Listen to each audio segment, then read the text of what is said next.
ಮತ್ತೊಮ್ಮೆ ಗಣೇಶನ ಗಲಾಟೆ ವಿಶೇಷ ಕಾರ್ಯಕ್ರಮಕ್ಕೆ ಸ್ವಾಗತ. ಗಣೇಶ ಚತುರ್ಥಿಯ ಇಂದಿನ ಆಚರಣೆಗೆ ಇರುವಂತಹ ಅಜಗಜಾಂತರ ವ್ಯತ್ಯಾಸದ ಬಗ್ಗೆ ನಾವು ಮಾತಾಡ್ತಾ ಇದ್ವಿ. ನಮ್ಮ ಮಾತನ್ನ ಮುಂದುವರಿಸ್ತೀವಿ. ನಮ್ಮ ಜೊತೆ ಇಂದುಶ್ರೀ ಕೂಡ ಜಾಯ್ನ್ ಆಗಿದ್ದಾರೆ. ಇನ್ನು ಗಣೇಶ ಹಬ್ಬದ ಕಾರ್ಯಕ್ರಮ ಅಂದಮೇಲೆ ಗಣೇಶ ಇಲ್ಲದೆ ಹೇಗೆ ಕಾರ್ಯಕ್ರಮ ನಡೆಯುತ್ತೆ, ಗಣೇಶ ಕೂಡ ಹಾಜರಾಗಿದ್ದಾನೆ. ಹಾಗಾದ್ರೆ ಏನಂತೀಯ ಗಣೇಶ, ಹೇಗಾಗಿದೆ ಅಂದ್ರೆ ಗಣೇಶನ ಹಬ್ಬದ ಒಂದು ಸಂಭ್ರಮ ಹೇಗಿರಬೇಕು? ಮೊದಲೆಲ್ಲ ಜಾನಪದ ನೃತ್ಯ, ಭಜನೆ, ಹರಿಕತೆಗಳೆಲ್ಲ ಆಗ್ತಿದ್ದು. ನಿನ್ ಮುಂದೆ ಈಗ ಕುಣಿದು ಬಿಡ್ತಾರೆ ಈಗಿನ ಯುವಕರು. ಏನ್ ಅನ್ಸುತ್ತೆ ಗಣೇಶ? ಅಯ್ಯೋ, ನಮ್ಮನ್ನಲ್ಲಿ ಕೂರಿಸ್ಬಿಟ್ಟು ಹಾಡಾಕ್ತಾರೆ, ಓಡಿ ಮಗ ಓಡಿ ಮಗ ಓಡಿ ಮಗ ಓಡಿ ಮಗ ದಿಡ ದಿಡ ಅಂತ. ನಮಗೆ ಭಯ ಆಗ್ತಾ ಇರುತ್ತೆ, ನಡಕ್ತಾ ಕೂತಿರ್ತೀವಿ, ಏನಪ್ಪ ಮಾಡ್ತಾರೆ ಇವರು ಅಂತ. ಶಿಕ್ಷೆ ಕೊಡ್ಬೇಕಲ್ವ ಏನಾದ್ರು? ಸೀರಿಯಲ್ ಸೆಟ್ ಹಾಕಿರ್ತಾರೆ, ಈ ಕಡೆ ಆ ಕಡೆ ಎಲ್ಲ ಕಡೆ ನೋಡ್ಕೊತಾ ಇರ್ತೀವಿ, ಎಲ್ಲಿ ಕರೆಂಟ್ ಹೊಡಿಯುತ್ತೋ ಅಂತ. ಎಷ್ಟು ಭಯ ಆಗುತ್ತೆ ನಮಗೆ. ಗಣೇಶನ ಹಬ್ಬ ಅಂತ ಹೇಳ್ಬಿಟ್ಟು ಅವ್ರು ಏನೇನೆಲ್ಲ ಮಾಡ್ತಾರೆ. ಏನಂತೀರಿ ಸರ್? ಗಣೇಶ ಬಂದಿದ್ದಾನೆ, ಏನಾದ್ರು ಕೇಳಕ್ ಇಷ್ಟಪಡ್ತೀರಾ? ನಮ್ಮ ಗಣೇಶನ ಏನಪ್ಪ ಗಣಪತಿ, ನಿನ್ನ ಸಾಮ್ರಾಜ್ಯ ಬರೋದು ಯಾವಾಗಪ್ಪ? ಬರೀ ಎಡ್ಡಿ ಚಡ್ಡಿಗಳದ್ದೆಲ್ಲ ಗಲಾಟೆ ಮುಗಿದು ಇವಾಗ ಏನೋ ಥರ ಗೌಡ್ರ ಗಲಾಟೆ ಶುರುವಾಗಿದೆ. ಅವೆಲ್ಲ ಹೋಗಿ ನಿನ್ನ ಹಾಗೆ ನಿಸ್ಪೃಹನಾಗಿ ಯಾಕೆಂದರೆ ಗಣಪತಿ ಹಾಸ್ಯರಸ ಪ್ರಧಾನ, ಹಾಸ್ಯರಸಕ್ಕೆ ಅಧಿಪತಿ. ನಗನಗ್ತಾ ನಾವೆಲ್ಲ ಮಾಡೋದು ಯಾವಾಗಪ್ಪ ಅಂತ. ಅದು ನೀವು ಕೇಳಬೇಕಾಗಿರೋದು ಗಣಪತಿ ಹತ್ರ, ಆದರೆ ಗಣಪತಿಯ ವಿಚಾರ ಕೇಳ್ತಾ ಇದ್ದೀರಾ? ಗಣಪತಿ ಕತೆ ಮುಗಿತಲ್ಲಿ ಬಿಡು. ಇವಾಗ ಗಣಪತಿ ಬೇಕು ನಮಗೆ. ಯಾಕೆಂದರೆ ನಮಗೆ ನಗ್ನಗ್ತಾ ಒಂದು 4 ದಿನ ಇದ್ಬಿಡ ಅಂತ ಆಸೆ. ಆದರೂ ಆಂದೋಲನ ಶುರುವಾಗಿದೆ, ಅದೊಂದು ಹೆಮ್ಮೆ ವಿಷಯ ನಮಗೆ. ಯಾವತ್ತೂ ಶುರುವಾಗಬೇಕಾಗಿತ್ತು ಒಳ್ಳೆ ಬೆಳವಣಿಗೆ. ಜನಗಳಿಗೆಲ್ಲ ಒಂಥರ ಈ ನಿನ್ನ ಬುದ್ಧಿ ಬಂದ್ಬಿಟ್ಟಿದೆ ಈಗ, ಸಂಶೋಧನಾ ಬುದ್ಧಿ. ಏನಂತೀಯ? ಖಂಡಿತವಾಗ್ಲೂ ಬಂದಿದೆ. ಅದಕ್ಕೆ ಸರಿಯಾದಂಥ ಮಾರ್ಗದರ್ಶಕರು ಸಿಕ್ಕಿದ್ದಾರೆ ನಮ್ಮ ಹಜಾರಿಯವರು, ಅಣ್ಣ ಹಜಾರಿಯವರು. ಹಜಾರ್ ಹೊಡೆಯೋ ಅಂಥವ್ರನ್ನ ಮಟ್ಟ ಹಾಕೋದಕ್ಕೆ ಹಜಾರಿಯವರು ಬಂದಿದ್ದಾರೆ. ಅವ್ರಿಗೆ ಒಟ್ಟಾರೆ ಆಯುಸ್ಸು ಶಕ್ತಿ ತುಂಬಪ್ಪ ನೀನು. ಸದ್ಯ ನಮಗೆಲ್ಲ ನಾಯಕರಾಗಿ ನಿಂತ್ಕೊಂಡು ಅವ್ರು ಮಾಡಿ, ನೀನು ಗಣನಾಯಕ, ಅವರು ಜನನಾಯಕರಾಗಿ ನಮಗೆ ಹೊಮ್ಮಲಿ ಅಂತ. ಏನಂತೀಯ? ಆಶೀರ್ವಾದ ಇದ್ದೇ ಇದೆ. ಗಣಪತಿಯ ಹುಟ್ಟಾದ್ದು ಹಾಗೆ ಕಣಮ್ಮ. ಇವಾಗ ನೋಡಿ, ಗಣಪತಿ ಹುಟ್ಟು ನಾವು ಗಾಪಿಸ್ಕೊಂಡಾಗ ಅನಿಸುತ್ತೆ ಹಾಸ್ಯ ಹೇಗಿರಬೇಕು ಅಂತ. ಇವಾಗ ಕೈಲಾಸದಲ್ಲಿ ನೋಡೋದು ಗೌರಿ, ಆಕೆ ಬೆವರಿಂದ ತೆಗೆದ ಮಣ್ಣಲ್ಲಿ ಗಣಪತಿ ಮಾಡಿರು ಅಂತಾರೆ.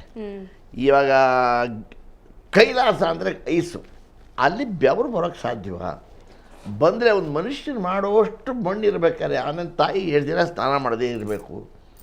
ಇದು ಈ ವೈರುಧ್ಯವನ್ನು ಅರ್ಥ ಮಾಡ್ಕೊಳಕ್ಕಾಗದೇ ತಮಾಷೆ ಮಾಡೋರಿದ್ದಾರೆ ನಮ್ಮಲ್ಲಿ. ಎಲ್ಲರೂ ಉಂಟಾ ಗಣಪತಿ ಬೆವರಿಂದ ಬಂದ ಹಾಗೆ ಅಂತ ನಮ್ಮನ್ನು ಅನ್ಲಿಕ್ಕೋಸ್ಕರವಾಗಿ ಇರತಕ್ಕಂಥವರಿಗೆ ನಾನು ಕೊಡೋ ಉತ್ತರ ಇಷ್ಟೇ. ಇಲ್ಲಿ ನೀವು ನಡೆದಂಥ ಘಟನೆ ಅಂತ ತಿಳ್ಕೊಂಡು ತಗೋಬೇಡಿ. ಅದನ್ನ ಒಂದು ಕಂಪ್ಯಾರಿಸನ್ ಅದು. ಅಂದರೆ ಅಲ್ಲಿ ಬಂದಂಥ ಮಣ್ಣಿಂದಾದಂಥ ಒಂದು ಅಯೋನಿಜ ಅವನು ಅಂತ. ತಾಯಿಗೆ ಹಿಂಸೆ ಕೊಟ್ಟು ನೋವು ಕೊಟ್ಟು ಬಂದವನಲ್ಲ ಅವನು ಅಯೋನಿಜ. ಇಬ್ಬರೇ ಅಯೋನಿಜ ದೇವರನ್ನು ನಾವು ಸೃಷ್ಟಿ ಮಾಡಿರೋದು. ಒಂದು ಗಣಪತಿ, ಇನ್ನೊಂದು ಲಕ್ಷ್ಮೀ ನರಸಿಂಹ. ಅವನು ಮಣ್ಣು ಅಂದ ತಕ್ಷಣ ನೆನಪಾಗ್ತಾ ಇದೆ ವರದರಾಜ್ ಅವರೇ. ಈಗ ಆಗಿನ ಕಾಲ ಜೇಡಿ ಮಣ್ಣು ಹೋಗಿ ಈಗ ಪ್ಲಾಸ್ಟರ್ ಆಫ್ ಪ್ಯಾರಿಸ್ ಬಂದ್ಬಿಟ್ಟಿದೆ, ನೈಜ ಬಣ್ಣಗಳು ಹೋಗಿ ಕೆಮಿಕಲ್ಸ್, ಮೆಟಲ್ಸ್ ಎಲ್ಲ ಬಂದ್ಬಿಟ್ಟಿದೆ. ಹಾಗಾದ್ರೆ ಗಣೇಶ ಮೂರ್ತಿ ಏನು, ಗಣೇಶ ಇದನ್ನೆಲ್ಲ ಕೇಳ್ತಾನೆ? ಹಾಗಾದ್ರೆ ಇಷ್ಟೊಂದು ವಿಜೃಂಭಣೆ ಆಡಂಬರ ಬೇಕಾ ಅಂತ ಹಬ್ಬಕ್ಕೆ? ಇದರಿಂದಾಗಿ ಬಹಳವಾಗಿರತಕ್ಕಂತಹ ಒಂದು ತೊಂದರೆಗಳು ಸಮಾಜಕ್ಕೆ. ಯಾಕೆಂತಂದರೆ ಒಂದನೇದಾಗಿ ಕೆಮಿಕಲ್ಸ್ ಹಾಕಿ ಅದರ ಕಲರೆಲ್ಲ ಹಾಕಿರ್ತಾರೆ. ಅದಕ್ಕೆ ಕೆಲವರು ಪಂಚಾಮೃತ ಅಭಿಷೇಕ ಎಲ್ಲ ಮಾಡ್ತಾರೆ, ಅದನ್ನೇ ಕೊಡ್ತಾರೆ.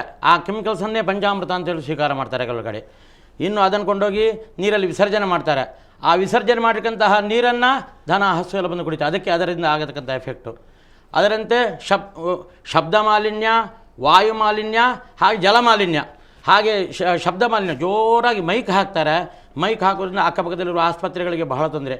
ಅಷ್ಟೇ ಅಲ್ಲದೆ ಶಾಲಾ ಕಾಲೇಜಿಗೆ ಅಂತೂ ಕೇಳೋದೇ ಬೇಡ. ಮಲ್ಕೊಂಡಿರ್ತಾರೆ, ರಾತ್ರಿ 12 ಗಂಟೆವರೆಗೆ ಮೈಕ್ ಹಾಕ್ತಾರೆ. ಆವಾಗ ರಾತ್ರಿ ಮಲ್ಕೊಂಡಿರ್ತಕ್ಕಂಥವ್ರಿಗೆ ತೊಂದರೆ. ಎಲ್ಲದಕ್ಕೂ ಇದು ಶಬ್ದ ಮಾಲಿನ್ಯ. ಹಾಗೆಯೇ ವಾಯು ಮಾಲಿನ್ಯ. ಗಣೇಶನ ತಗೊಂಡು ಹೋಗಬೇಕಾದ್ರೆ ಜೋರಾಗಿ ಪಟಾಕಿ ಸಿಡಿಸ್ತಾರೆ. ಇದರಿಂದಾಗಿ ವಾಯು ಮಾಲಿನ್ಯ. ವಾಸ್ತವಿಕವಾಗಿ ಗಣಪತಿಯನ್ನು ನಾವು ಆಕಾಶ ತತ್ವಕ್ಕೆ ಅಭಿಮಾನಿ ಅಂತ ಕರಿತೇವೆ. ಆಕಾಶ ತತ್ವ ಪರಿಶುದ್ಧವಾಗಿರಬೇಕು. ಇದು 3 ಆಕಾಶ ತತ್ವಕ್ಕೆ ವಿರುದ್ಧವಾಗಿದೆ. ಈ ಮೆರವಣಿಗೆ ಸಂದರ್ಭದಲ್ಲೂ ನೋಡ್ತೀವಿ, ಜನ ಹುಚ್ಚೆದ್ದು ಕುಣಿಯೋದಾಗ್ಲಿ, ಸಾಕಷ್ಟು ಗದ್ದಲ ಗಲಾಟೆ ಎಲ್ಲ ಸೃಷ್ಟಿಸ್ಬಿಡ್ತಾರೆ. ಇದು ಏನು ಅಂದರೆ, ನಾವು ಈಗ ಗಣೇಶನಿಗೋಸ್ಕರ ಹಣ ಸಂಗ್ರಹ ಮಾಡ್ತಾರಲ್ಲ, ಇದನ್ನ ಗಣೇಶನಿಗೆ ಅಂತ ಕೊಟ್ಟರೆ ಅದನ್ನು ದೇವಸ್ವ ಅಂತ ಕರೀತಾರೆ. ಶಾಸ್ತ್ರದಲ್ಲಿ ಒಂದು ಮಾತಿದೆ, ವಿಷಂ ನ ವಿಷಮಿತ್ಯಾಹು ದೇವಸ್ವಂ ವಿಷಮುಚ್ಯತೆ, ವಿಷಂ ಏಕಾಕಿನಂ ಹಂತಿ ದೇವಸ್ವಂ ಪುತ್ರಪೌತ್ರಕಿ. ವಿಷ ಇದೆಯಲ್ಲ ಅದು ವಿಷ ಅಲ್ಲಂತೆ. ಯಾಕೆ? ವಿಷಂ ಯಾವುದು ವಿಷ ಯಾವುದು?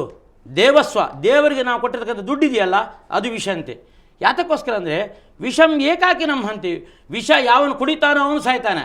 ಆದರೆ ದೇವಸ್ವವನ್ನು ಯಾರು ಹೊಡಿತಾನೆ ಅಂದರೆ ಗಣಪತಿಗೆ ಅಂತೇಳಿ 10,000 20,000 50,000 ಸಂಗ್ರಹ ಮಾಡಿ ಅದರಲ್ಲಿ 10,000 ಖರ್ಚು ಮಾಡಿ 30,000 ಹೊಡಿತಾನಲ್ಲ, ಅದು ದೇವಸ್ವ. ಅದು ಅವನನ್ನು ಕೊಲ್ಲುವುದಲ್ಲ, ಪುತ್ರ ಪೌತ್ರಕ್ಕೆ ಅವನ ಸಂತಾನ ಫುಲ್ಲು ನಾಶ ಮಾಡಬಾರ್ದು. ಅಂದರೆ ಅದರ ಹತ್ಬಿಟ್ಟು ಆಸ್ಪತ್ರೆಗೆ ಆಗ್ತಾನೆ, ಮಕ್ಕಳಿಗೆ ಹುಷಾರಿಲ್ಲ, ಹೆಂಡತಿಗೆ ಹುಷಾರಿಲ್ಲ, ತಂದೆಗೆ ಹುಷಾರು, ಎಲ್ಲ ಮಕ್ಕಳನ್ನೆಲ್ಲ ಹಿಡಿದು ಸದೆ ಬಡಿದು ಬಿಡುತ್ತೆ ಆ ಹಣ. ಆದ್ದರಿಂದ ಈಗಿನ ಈ ಗಣಪತಿಗೆ ಅಂತೇಳಿ ಸಂಗ್ರಹ ಮಾಡಿ ದುಡ್ಡೇನು ಸಂಪಾದನೆ ಮಾಡ್ತೀರಿ ಅದನ್ನು ಸ್ವಾರ್ಥಕ್ಕೆ ಬಳಸ್ತಾರಲ್ಲ, ಅದು ಮಹಾ ಡೇಂಜರ್. ಅದು ಎಲ್ಲ ಅವನ ಸಂತಾನವನ್ನೇ ನಾಶ ಮಾಡುತ್ತೆ.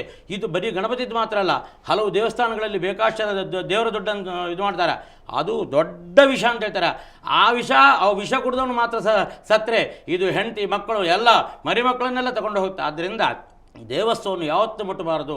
ಆ ದೇವಸ್ಥಾನ ಎಂಬುದು ಬಹಳ ಡೇಂಜರ್ ಆಗಿರ್ತದೆ. ಇದನ್ನು ನೀವೀಗ ಗಣಪತಿ ಹಬ್ಬ ಅಂತೇಳಿ ಸಿನಿಮಾ ಹಾಡುವವರನ್ನು ಕರಿತೀರಾ, ಗಣಪತಿಗೆ ಸಿನಿಮಾ ಹಾಡುಗಳು ಬೇಕಾ? ತಿಲಕರ ಒಂದು ಆಶಯ ಏನಿತ್ತು ಅಂದರೆ ಸಾರ್ವಜನಿಕವಾಗಿ ಆಚರಿಸ್ಬೇಕು, ಯಾಕೆಂದರೆ ಎಲ್ಲರೂ ಒಗ್ಗಟ್ಟಾಗಿ ನಾವೆಲ್ಲರೂ ಒಂದೇ ಅಂತ ಆಚರಿಸ್ಬೇಕು. ಆದರೆ ಈಗಿನ ಕಾಲದಲ್ಲಿ ಬೀದಿಗೆ 2 ಗಣೇಶ, ಸಂಘಕ್ಕೊಂದು ಗಣೇಶೋತ್ಸವ, ಎಲ್ಲರೂ ಬೇರೆ ನಮ್ಮದೇ ಆದ ಗಣೇಶೋತ್ಸವ, ಎಲ್ಲರ ಉದ್ದೇಶ ಒಂದೇ, ಅವ್ರಿಗಿಂತಲೂ ನಾವು ಹೆಚ್ಚಾಗಿ ವಿಜೃಂಭಣೆಯನ್ನು ಮಾಡಬೇಕು, ಆಡಂಬರದಿಂದ ಮಾಡಬೇಕು, ಹೆಚ್ಚು ದುಡ್ಡು ಖರ್ಚು ಮಾಡಬೇಕು, ಇದೇ ಒಂದು ಉದ್ದೇಶ ಆಗಿಬಿಟ್ಟಿದೆ. ಏನನ್ಸುತ್ತೆ? ಸಂಪೂರ್ಣ ಗ್ರಾಮ್ಯವಾಗಿರ್ತಕ್ಕಂಥ ಭಾರತ ದೇಶವಾಗಿತ್ತು. ಗ್ರಾಮೀಣ ಪ್ರದೇಶಗಳಲ್ಲಿ ಗಣಪತಿ ಹೆಸರಿನಲ್ಲಿ ಒಂದು ಗ್ರಾಮ ಒಗ್ಗಟ್ಟಾಗಬೇಕು ಅಂತಿದ್ದಿದ್ದು. ಅವಾಗಿಂತರ ಈಗಿನ ಮೆಟ್ರೋಪಾಲಿಟನ್ ಸಿಟಿಗಳೆಲ್ಲ ಇರಲಿಲ್ಲ. ಆ ಒಂದೊಂದು ಹಳ್ಳಿಗಳು ಸಹ ಗಣಪತಿಯನ್ನು ಆರಾಧನೆ ಮಾಡೋ ಮುಖಾಂತರ ಹಳ್ಳಿ ಒಗ್ಗಟ್ಟಾಗತ್ತೆ, ಪಟ್ಟಣ ಒಗ್ಗಟ್ಟಾಗತ್ತೆ ಅಂತಿತ್ತು. ಈಗೇನಾಗಿದೆ, ತಾನು ಏನು ಬೆಳೀತಾ ಇದ್ದೀನಿ, ನೆಕ್ಸ್ಟ್ ಪ್ರೆಸಿಡೆಂಟ್ ಆದವನು ಅವನು ಎಷ್ಟು ಮಾಡ್ತಾನೆ, ಅವನು ನಮಗೂ ಇದಕ್ಕೂ ಬಂದು ಗಣಪತಿ ಹೆಸರಿನಲ್ಲಿ 2 ಆಯಿತು. ಆವಾಗ ಏನಾಯಿತು, ಒಂದೇ ಹಳ್ಳಿನಲ್ಲಿ ಮೇಲ್ಗಡೆ ಹಳ್ಳಿ ಅನ್ನೋ ಒಂದು ಗಣಪತಿ ಇಡೋದು, ಕೆಳಗಡೆ ಒಂದು ಹಳ್ಳಿಯನ್ನು ಗಣಪತಿ ಇಡೋದು. ಅವನು 3 ದಿನ ಇಟ್ಟ ಅಂತಂದ್ರೆ ನಾವು 6 ದಿನ ಇಡೋದು. ಆಮೇಲೆ ಎಷ್ಟು ದಿನ ಇಡಬೇಕು ಅಂತೇಳಿ ಶಾಸ್ತ್ರದ ಪ್ರಕಾರ ಇವ್ರಿಗೆ ಗೊತ್ತಿಲ್ಲ. ಈ ತಂತ್ರಿಗಳು ಹೇಳಿದಾಗೆ ವಸೂಲಿ ಮಾಡುವಾಗ ಹಣ ಏನಿದೆ, ಪ್ರತಿಯೊಬ್ಬನೂ ಸಹ ಇದನ್ನು ತಿಳ್ಕೊಳ್ಬೇಕಾದಂಥದ್ದು. ಗಣಪತಿಯ ಆರಾಧನೆ ಮಾಡಬೇಕು ಅಂತಿದ್ದರೆ, ಇವರೆಲ್ಲ ಸೇರಿ ಮಾಡಬೇಕು ಅಂತಿದ್ರೆ ಎಷ್ಟು ಜನ ಸೇರಿದಾರೋ ಅವರು ಮಾತ್ರ ಹಣವನ್ನು ಖರ್ಚು ಮಾಡಿ ಅದರಲ್ಲಿ ಮಾಡಬೇಕಾದ್ದು.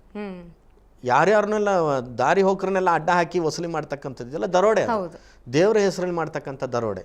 ಇಂಥದ್ದು ಮಾಡಿದ್ರೆ ಯಾವ ಹೆಸರಿನಲ್ಲಿ ಪೂಜೆ ಮಾಡಬೇಕು ಅಂತ ಹೋದರೂ ಅದೇ ದೇವರಿಂದಲೇ ಅವರು ಅನಾಹುತನ ಅನುಭವಿಸ್ತಕ್ಕಂಥ ಒಂದು ಶಾಪಕ್ಕೆ ಗುರಿ ಆಗ್ತಾರೆ. ಒಂದು ಇನ್ನೊಂದು ಹೇಳಿದರು, ಮೈಕಿನಿಂದ ಈಗ ವಾಯುಮಾಲಿನ್ಯ ಇದಾಗ್ತಾ ಇದೆ ಅಂತ. ಇಲ್ಲಿ ಸರ್ಕಾರದ ಒಂದು ಪಾತ್ರ ಇದರೊಳಗಿದೆ. ಯಾಕೆಂತಂದ್ರೆ ತಾರತಮ್ಯ ಮಾಡ್ತಕ್ಕಂಥದ್ದು ಇದು ಎಲ್ಲಿವರೆಗೆ ಬಂತು ಅಂತಂದರೆ, ಹಿಂದೂ ಮುಸಲ್ಮಾನರು ಕ್ರೈಸ್ತರು ಅನ್ನುವಂಥದ್ದನ್ನು ಬಿಂಬಿಸಿ ವಿರುದ್ಧತೆಯನ್ನು ಎತ್ತಿ ಹಿಡಿದ್ಬಿಡ್ತು. ಹೇಗೆ ಅಂತಂದರೆ, ಮೈಕನ್ನು ಹೇಗೆ 10 ಗಂಟೆಯಲ್ಲಿ ನಾವು ಆಫ್ ಮಾಡಬೇಕು ಅಂತ ಕಾನೂನು ಪ್ರಕಾರ ಇದೆ. ಬೆಳಿಗ್ಗೆ 6 ಗಂಟೆಗೆ ಶುರು ಮಾಡ್ಬೋದು, 10 ಗಂಟೆಗೆ ನೀವು ಬಂದ್ ಮಾಡಬೇಕು ಅಂಥೇಳಿ. ಕೆಲವರು 12 ಗಂಟೆ ಆದ್ರೂ ಹಾಡುಗಳನ್ನ ಹಾಕ್ಕೊಂಡು ಪಕ್ಕದಲ್ಲಿ ಏರಿಯಾದಲ್ಲಿ ಯಾರು ಮಲಗದೇ ಇದ್ದ ಹಾಗೆ ಮಾಡ್ತಕ್ಕಂಥದ್ದು ಇದೆ. ಆದರೆ ಆ ಹಾಡನ್ನು ಕೇಳ್ತಕ್ಕಂಥವ್ರು ಆ ಪೆಂಡಲ್ನವರು ಯಾರು ಇರೋದಿಲ್ಲ, ಈ ಕಡೆ ಮನೆಯವರು ಯಾರು ಇರೋದಿಲ್ಲ. ಗಣಪತಿ ಮೊದಲೇ ಹಾಡಬೇಡ, ಇಂಥ ಸಂದರ್ಭದಲ್ಲಿ ಹಾಕ್ಕೊಂಡು ಅನ್ಯಾಯ ಮಾಡುವಂಥದ್ದು ಇದೆ.